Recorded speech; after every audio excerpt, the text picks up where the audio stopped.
you never really realize how many t-shirts from school you've got until you try them all on.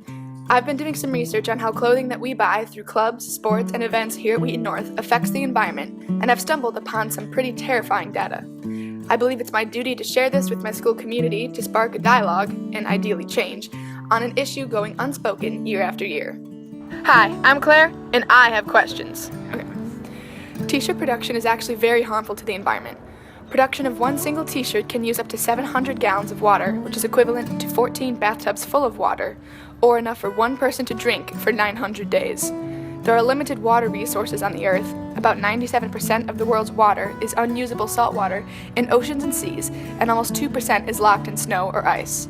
Only about 1% of the water in the world is actually fit for human use, and about 70% of that water is used to grow crops. Cotton, the main material used in most t-shirts, uses an exorbitant amount of water to grow, in addition to the water that is used and polluted in the factory manufacturing of t-shirts. In fact, cotton farming is the largest consumer of water out of all apparel items, and cotton is used in about 40% of the world's garments. This creates a huge environmental dilemma because our precious water resources are being wasted and polluted on a vast scale as a result of the cotton industry and t-shirt production. The cotton industry is also injurious to the environment because of the large amount of pesticides, herbicides, and chemicals it uses. In fact, 1/3 pounds of pesticides and herbicides are used to grow the cotton in just a single t-shirt, and the cotton industry uses 25% of the world's pesticides and herbicides.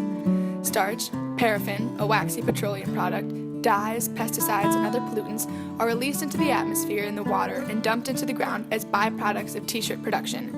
17 to 20% of industrial water pollution stems from the dyeing and treatment of textiles.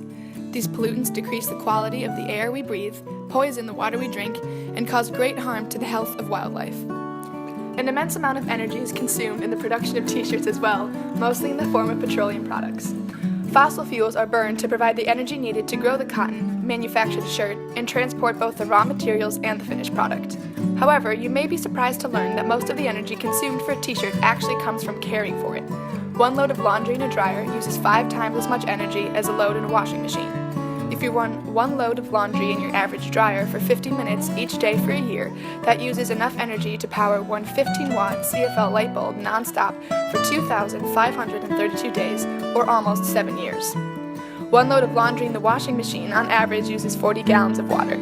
The 2010 U.S. Census reported an average 2.58 people per household, so if every household in the U.S. does 5 loads of laundry a week, the nation uses over 1.29 trillion gallons of water yearly, or enough to fill almost 1.96 million Olympic-sized swimming pools.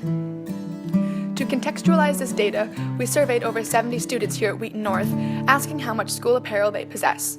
The average student has 8 to 9 apparel items, with almost 20% of students owning more than 16 each. For the average student, 6,125 gallons of water, the equivalent of 122.5 bathtubs of water, is wasted just to produce their apparel items. We're talking 18,856 apparel items owned by the entire student body.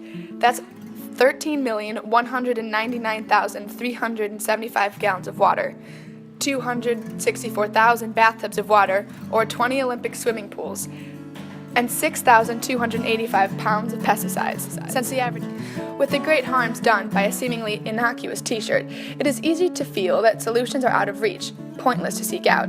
Yet, the opposite is so. Although the culture of t-shirt crafting is pandemic here at Wheaton North, the solutions to reduce or even eliminate our destruction are within our reach.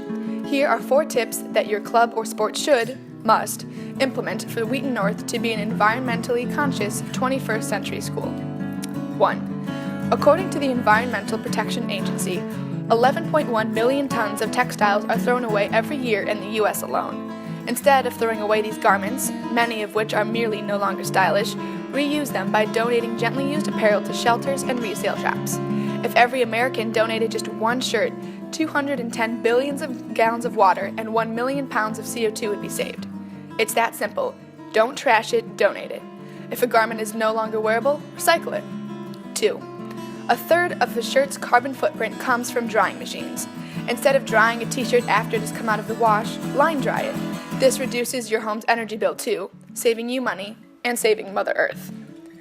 3.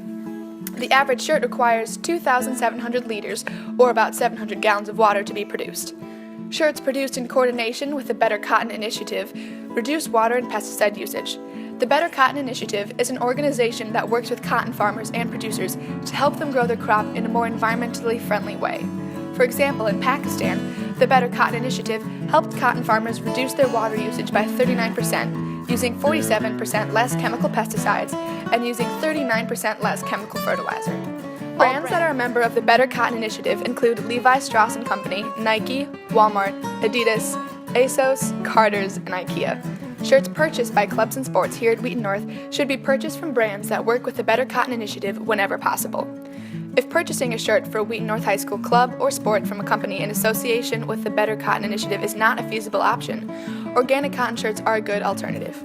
Organic cotton is grown in a way that maintains soil fertility and does not use toxic pesticides or synthetic fertilizers, thus keeping the local water supply free from toxic chemicals from runoff in order to be labeled organic.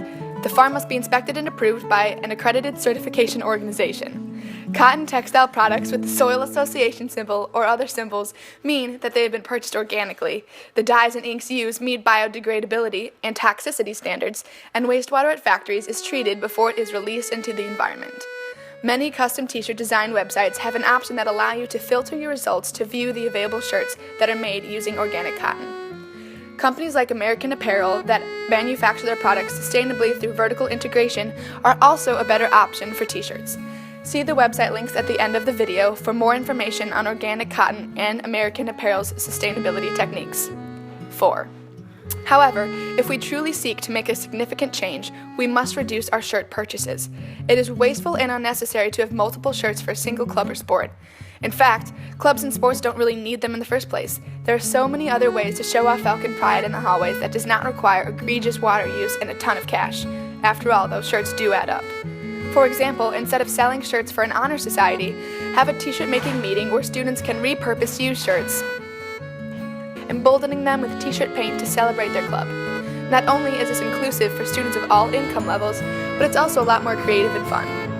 So, next time a t-shirt design is proposed at a meeting or practice, dare to ask the obvious. Why? Together, we can strive for a t-shirt-free school year. We would be among the first schools in the nation to address this issue. Imagine the press we'd get. Imagine the change we'd make. Imagine the environments we can save. When we think about change, we often think about it as something detached from our own experiences. Of course, in general, we should reduce t-shirts, but I love the 2 shirts we do every year in soccer. They gotta stay. It is this mentality that makes change impossible. Reducing our purchases is a sacrifice for all students, not just everybody else.